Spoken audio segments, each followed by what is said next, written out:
Do you remember it the first time you truly the stars? Not a few faint specks against a hazy canvas, but a sky so profoundly dark and saturated with light, it felt like you could fall into it. A moment of pure awe. The world shrinks to the space you occupy, and the universe opens up. It's a feeling of being infinitesimally small, yet connected to everything. A silent, shimmering symphony playing out across eons, and for a fleeting moment, you are part of it. This celestial baptism wasn't a rare privilege, but a nightly spectacle for all. For nearly all of human history, this was our sky, our shared inheritance. From the savannas of Africa to the frozen lands of the north, every human looked up and saw this same breathtaking vista. It was the one constant in a world of change, the roof of a cathedral belonging to everyone. Regardless of tribe or language, the stars were a universal tongue, a common ground that united us. They were the backdrop to our ancestors' lives, witnessing their births, struggles, and dreams. This sky was woven into the fabric of our collective consciousness.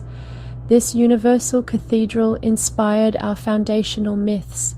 The constellations were our first picture books, populated by gods, heroes, and monsters.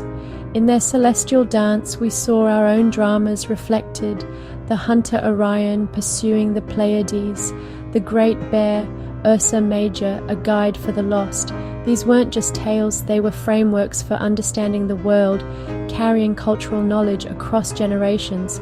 For Polynesian navigators, the stars were a sacred map, a living compass guiding their canoes across thousands of miles of open ocean.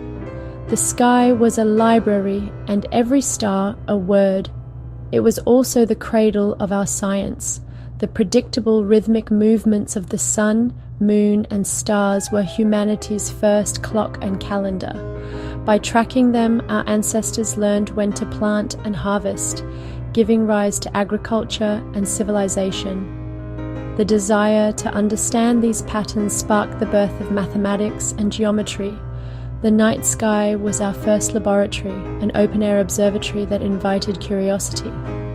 In solving the riddles of the heavens, we first learned the laws of physics, realizing our world was not the center of everything, but a small stage in a grander cosmic play. And in doing so, it shaped our sense of place in the cosmos. Staring into that infinite depth, we were forced to ask the biggest questions. Who are we? Why are we here? Are we alone? The stars provided no easy answers, but their silent, glittering presence was a catalyst for philosophy, art, and religion. They were a mirror reflecting our own consciousness, our relentless drive to explore and understand. The sheer scale humbled us while inspiring us to reach for something greater than ourselves, to tell our own story against the backdrop of eternity. For millennia, the night was a realm of profound darkness, punctuated only by the moon, the stars, and the flicker of a flame. It was a time for storytelling, reflection, and rest, a time when the world felt vast and full of mystery. Then we invented a miracle, a new kind of fire, summoned with the flick of a switch. We filled our nights with artificial suns, banishing the darkness.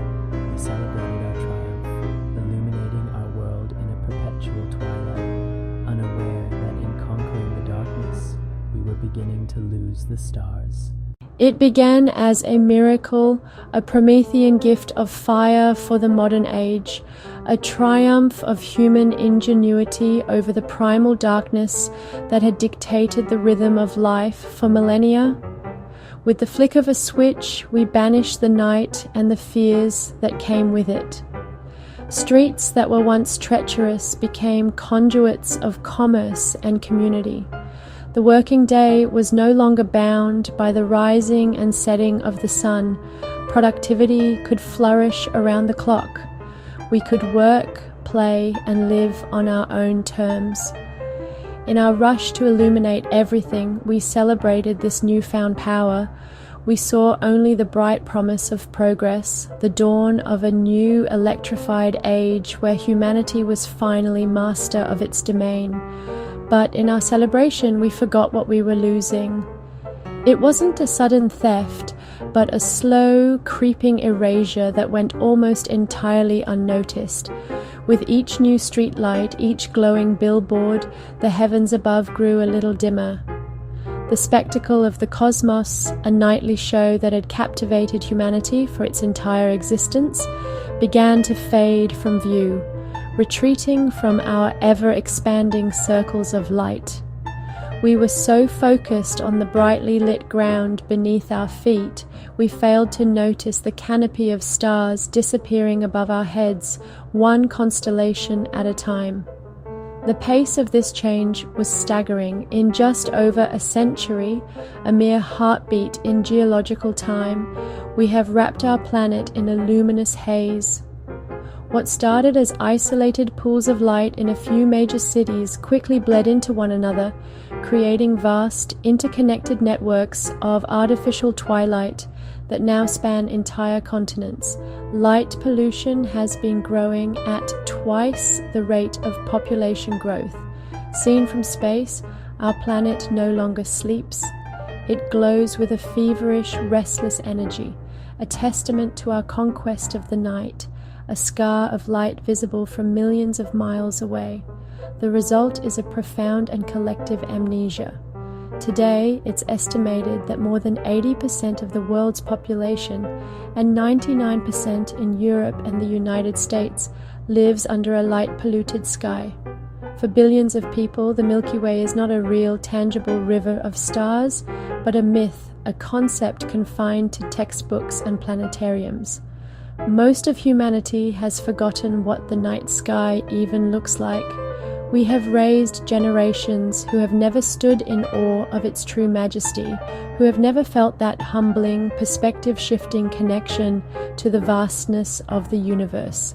This intimate link to the cosmos, which inspired our earliest myths, our first scientific inquiries, and our greatest works of art, has been severed for the majority of us.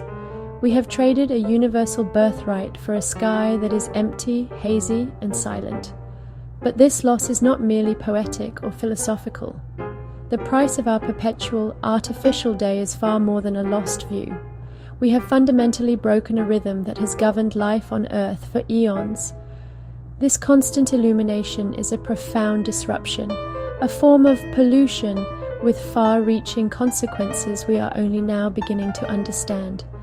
Life, in all its forms, needs darkness, and by erasing it, we have thrown the delicate balance of the natural world and our own biology into chaos.